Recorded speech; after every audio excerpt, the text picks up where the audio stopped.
وما أرسلناك إلا رحمة للعالمين۔ السلام علیکم ورحمۃ اللہ وبرکاتہ۔ الحمدللہ کفا وسلام علی عبادہ الذین اصطفیٰ، اما بعد۔ محترم ناظرین کرام، سیرت النبی صلی اللہ علیہ وسلم کی آج کی نشست میں ہے جعفر طیار رضی اللہ تعالی عنہ کی تقریر نجاشی کے دربار میں۔ قریش نے مسلمانوں کے خلاف سازش کی، ان کو نہیں رہا گیا تو مکہ سے دو آدمی کو بھیجا، عمرو بن عاص جو رضی اللہ تعالیٰ عنہ نبی بنے ہوئے تھے، اور اس کے بعد عبداللہ بن ابی ربیعہ کو، تاکہ ان لوگوں کو واپس لے کر آئے۔ مسند احمد کی حدیث نمبر 1740 ام سلمہ رضی اللہ تعالیٰ عنہ بیان فرماتی ہیں کہ عبداللہ بن ابی ربیعہ اور عمرو بن عاص یہ بہت سارے تحفے تحائف لے کر مکہ سے گئے اور پادریوں کو بھی دیا، بادشاہ کے دربار میں دیا، بادشاہ نے باتیں سنی۔ پھر اس کے بعد بادشاہ نے یہ سوچا کہ یوں ہی ایک طرف بات سن لیں گے تو بات صحیح نہیں ہوگی، بالآخر مسلمانوں کو بلایا اور کہا یہ لوگ جو بات کہہ رہے ہیں کیا واقعی ان کی یہ بات سچی ہے؟ مسلمان آ گئے۔ نجاشی نے پوچھا یہ کون سا دین ہے جس کی بنیاد پر تم نے اپنی قوم سے علیحدگی اختیار کر لیے؟ یہ کون سا دین ہے جس کی وجہ سے تم لوگ اپنے باپ دادا کے دین کو چھوڑ دیے ہو، الگ تھلگ ہو گئے ہو اور ہمارے دین میں بھی داخل نہیں ہو، یعنی عیسائی بھی نہیں بنے ہو؟ آخر کون سے دین پر تم لوگ چل رہے ہو؟ مسلمانوں کے ترجمان جعفر بن ابی طالب طیار رضی اللہ تعالیٰ عنہ کھڑے ہوئے اور انہوں نے کہا ایھا الملک کننا قوما اہل جاہلیہ نعبد الاصنام وناکل المیتہ وناتی الفواحش ونقطع الارحام ونسیء الجوار یاکل القوی منا الضعیف فکننا علی ذلک حتی بعث اللہ الینا رسولا منا نعرف نسبہ وصدقہ وامانتہ وعفافہ فدعانا الی اللہ لنوحدہ ونعبدہ ونخلع ما كنا نعبد نحن وآباؤنا من دونه من الحجارة والأوثان وأمرنا بصدق الحديث وأداء الأمانة وصلة الرحم وحسن الجوار والكف عن المحارم والدماء ونهانا عن الفواحش وقول الزور وأكل مال اليتيم وقذف المحسنة وأمرنا أن نعبد الله وحده لا نشرك به شيئا وأمرنا بالصلاة والزكاة والصيام۔ عربی میں لمبی تقریر ہو گئی، ذرا آپ بھی سنیے نجاشی بادشاہ کے دربار میں جعفر طیار نے جو تقریر کیا اس کا اثر کیا ہوا۔ اے بادشاہ، ہم ایک ایسی قوم تھے جو جاہلیت میں مبتلا تھی، ہم بت پوجتے تھے، مردار کھاتے تھے، بدکاریاں کرتے تھے، رشتے ناطے کو توڑ دیتے تھے، پڑوسیوں کے ساتھ برا سلوک کرتے تھے اور ہم میں سے طاقتور کمزور کو کھا جاتا تھا۔ ہم اسی حالت میں تھے کہ اللہ نے ہم ہی میں سے ایک رسول کو بھیجا، ان کا حسب و نسب بھی بہت اونچا ہے، سچائی، امانت داری، پاک دامنی میں وہ ہم سب سے آگے ہیں۔ اس نے ہمیں اللہ کی طرف بلایا اور سمجھایا کہ ہم صرف ایک اللہ کو مانیں اور اسی کی عبادت کریں، اور اس کے سوا جن بتوں اور پتھروں کو ہمارے باپ دادا پوجتے تھے انہیں ہم چھوڑ دیں۔ اس نے ہمیں سچ بولنے، امانت ادا کرنے، رشتے ناطے کو جوڑنے، پڑوسی کے ساتھ اچھا خیال رکھنے اور حرام کاری سے، خون بہانے سے باز رہنے کا حکم دیا ہے، اور برائی میں ملوث ہونے سے، برا کام کرنے سے، جھوٹ بولنے سے، یتیم کا مال کھانے سے، پاک دامن بھولی بھالی عورت پر جھوٹا الزام لگانے سے منع کر دیا ہے۔ اس نے ہمیں یہ حکم دیا ہے ہم صرف اس ایک اللہ کی عبادت کریں، اس کے ساتھ کسی کو شریک نہ کریں۔ اس نے ہمیں نماز، روزہ اور زکوٰۃ کا حکم دیا ہے۔ اس طرح جعفر رضی اللہ عنہ نے اسلام کے کام گنائے، پھر کہا ہم نے اس پیغمبر کو سچا مانا، اس پر ایمان لے آئے اور اس کے لائے ہوئے دین خداوندی میں اس کی پیروی کی، اور اس کے لائے ہوئے دین کو ہم نے مان لیا۔ ہم نے صرف اس اللہ کی عبادت کی ہے، اس کے ساتھ کسی کو شریک نہیں کیا، اور جن باتوں کو اس نبی نے حرام بتایا اسے حرام مانا، اور جس کو حلال بتایا ہم نے اس کو حلال مانا۔ اس پر ہماری قوم جو ہے ہم سے بگڑ گئی، انہوں نے ہم پر ظلم و ستم کیا اور ہمیں ہمارے دین سے پھیرنے کے لیے ہمیں سخت قسم کی تکلیفیں دی، پریشانی میں ڈال دیا، تاکہ ہم اللہ کی عبادت کو چھوڑ کر بت پوجنے لگ جائیں اور گندگی چیزوں کو ہم حلال سمجھنے لگیں۔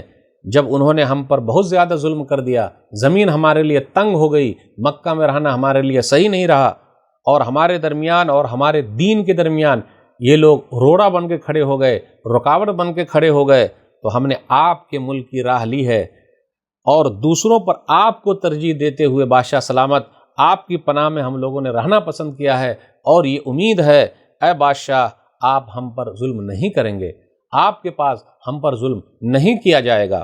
نجاشی نے کہا وہ پیغمبر جو کچھ لائے ہیں ذرا ہمیں بھی بتاؤ کیا ہے؟ جعفر رضی اللہ تعالیٰ عنہ نے کہا ہاں میں بتاتا ہوں، ابھی ذرا مجھے پڑھ کر تو سناؤ۔ تو انہوں نے پڑھ کر سنایا، سورہ مریم سورہ نمبر 19 کی شروع کی چند آیتیں پڑھ کر سنائی۔ نجاشی اس قدر رویا کہ اس کی داڑھی بھیگ گئی، اور نجاشی کے دربار میں جتنے پادری لوگ بیٹھے ہوئے تھے سب لوگ روئے، آگے جتنی کتابیں رکھی ہوئی تھی، مصحف رکھے ہوئے تھے، آنسوؤں سے بھیگ گئے۔ نجاشی نے کہا ارے یہ کلام، یہ بات تو وہی ہے جو عیسیٰ علیہ السلام لے کر آئے تھے، دونوں ایک ہی شمعدان سے نکلے ہوئے ہیں، ایک ہی چراغ سے نکلے ہوئے ہیں، ایک ہی طرح کی روشنی ہے، دونوں کی بات ایک ہی جیسی ہے۔ اس کے بعد نجاشی نے عمرو بن عاص اور عبداللہ بن ابی ربیعہ سے کہا تم دونوں یہاں سے چلے جاؤ، میں ان لوگوں کو تمہارے حوالے نہیں کر سکتا، اور یہاں ان کے خلاف کوئی چال چلی نہیں جا سکتی، اور یہاں کوئی خلاف نہیں کر سکتا، کوئی چال کامیاب نہیں ہو سکتی۔ اس کے بعد وہ دونوں وہاں سے نکل گئے۔ پھر عمرو بن عاص نے عبداللہ بن ابی ربیعہ سے کہا اللہ کی قسم کل ان کے بارے میں ایسی بات لاؤں گا کہ ان کی جڑ ہی کاٹ دے۔ عبداللہ بن ابی ربیعہ نے کہا نہیں ایسا مت سوچو، ارے ٹھیک ہے یہ لوگ ہمارے خلاف ہیں لیکن ہمارے ہی خاندان کے لوگ ہیں، ہمارے قبیلے کے لوگ ہیں، تو کیا ہم ان کے خلاف ایسے غلط حرکت کریں گے؟ جی نہیں۔ مگر عمرو بن عاص اپنی رائے پر قائم رہے۔ جب دوسرا دن آیا تو عمرو بن عاص نے نجاشی بادشاہ سے کہا اے بادشاہ یہ لوگ عیسیٰ بن مریم علیہ السلام کو بھی نہیں مانتے ہیں، بڑی بات کہتے ہیں ان کے بارے میں۔ نجاشی نے مسلمانوں کو پھر بلا بھیجا۔ نجاشی بادشاہ نے کہا آپ لوگ بتائیے عیسیٰ کے بارے میں آپ کی رائے کیا ہے، آپ کا اسلام کیا کہتا ہے، آپ کا قرآن کیا کہتا ہے، آپ کے نبی کیا کہتے ہیں؟ جعفر طیار رضی اللہ تعالیٰ عنہ پھر کھڑے ہوئے، امیر تھے۔ ہم عیسیٰ علیہ السلام کے بارے میں وہی بات کہتے ہیں جو ہمارے نبی صلی اللہ علیہ وسلم لے کر آئے ہیں، یعنی عیسیٰ علیہ السلام اللہ کے بندے ہیں، اس کے رسول ہیں، اس کی روح ہیں، اور وہ کلمہ ہیں، وہ بات ہیں جو اللہ نے کنواری پاک دامن مریم علیہ السلام کی طرف بھیجا تھا، القاء کیا تھا، ڈال دیا تھا۔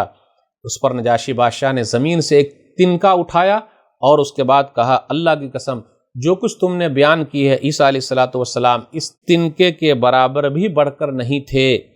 اس پر پادریوں نے کہا اونہ، نجاشی نے کہا گرچہ تم لوگ اونہ کہو لیکن بات یہی ہے کہ عیسیٰ جو ہے علیہ السلام ایک تنکے سے بھی بڑھ کر کچھ نہیں، زیادہ نہیں، یعنی جو بیان کیا گیا بس اتنا ہی ہے۔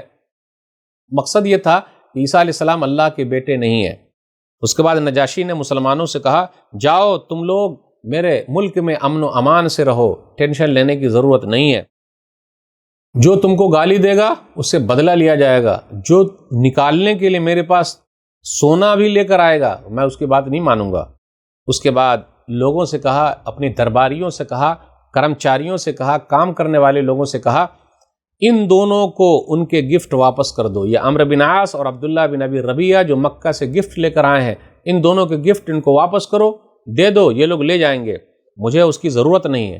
اللہ کی قسم اللہ نے مجھے میرا ملک واپس کیا تو اللہ نے مجھ سے کوئی رشوت نہیں لی، تو میں اس کی راہ میں کیسے رشوت لوں؟ میں یہ نہیں کر سکتا۔ اللہ نے میرے بارے میں لوگوں کی بات قبول نہیں کی تھی تو میں اللہ کے بارے میں کیسے قبول کروں؟ جی نہیں۔ سلمہ رضی اللہ تعالیٰ عنہ کہتی ہیں کہ اس کے بعد وہ دونوں اپنے تحفے اور گفٹ لے کر بے آبرو ہو کر حبشہ سے، ایتھوپیا سے مکہ واپس چلے آئے، اور ہم نجاشی بادشاہ کے پاس ایک اچھے ملک میں ایک اچھے پڑوسی کے زیر سایہ مقیم رہے، ہم لوگ ٹھہرے رہے۔ بہرحال مشرکین کی چال جو ہے وہ ناکام ہو گئی۔ اب ان کے سمجھ میں نہیں آیا کیا کیا جائے، کیا کریں۔ تو دیکھا آپ نے یہ لوگ چاہ رہے تھے کہ جس طریقے سے مکہ والوں نے نکالا ہے تو کیا دوسرے لوگ نکال دیں گے؟ جی نہیں، ایسا نہیں ہوتا۔ یاد رکھیے گا اللہ نے دنیا کا نظام ایسا بنا رکھا ہے کہ اگر ایک ملک والے نکالتے ہیں تو اللہ دوسرے ملک والے کے دل میں محبت پیدا کر دیتا ہے اس لیے جو لوگ نکالنے کی کوشش کرتے ہیں وہ خود ہی دنیا سے نکل جاتے ہیں۔ جعفر طیار رضی اللہ تعالیٰ عنہ نے سچ بات رکھی، ہمت کے ساتھ بات رکھی، اور الحمدللہ نجاشی بادشاہ کے بارے میں ہے کہ وہ مسلمان ہو گئے۔ تو ناظرین کرام، آج کے درس میں بس اتنا ہی۔ آگے ہم یہ دیکھیں گے قریش نے پھر اس کے بعد کیا کیا۔ اللہ سے دعا ہے کہ اللہ تعالیٰ ہم لوگ کو نبی صلی اللہ علیہ وسلم کی سیرت کو پڑھنے، سمجھنے، عمل کرنے اور لوگوں تک پہنچانے کی توفیق دے، آمین۔